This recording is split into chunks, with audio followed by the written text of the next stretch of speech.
তো সবাই কেমন আছেন? আশা করি সবাই ভালো আছেন।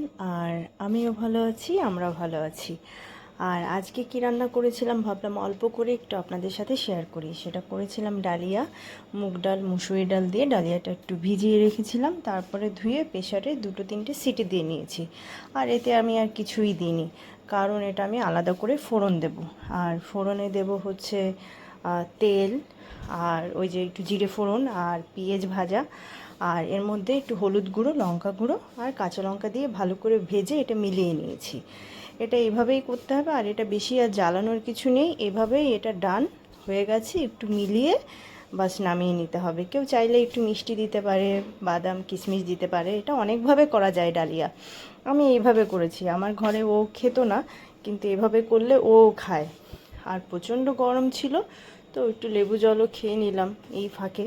তো আপনারা সবাই ভালো থাকবেন, সুন্দর থাকবেন, সুস্থ থাকবেন।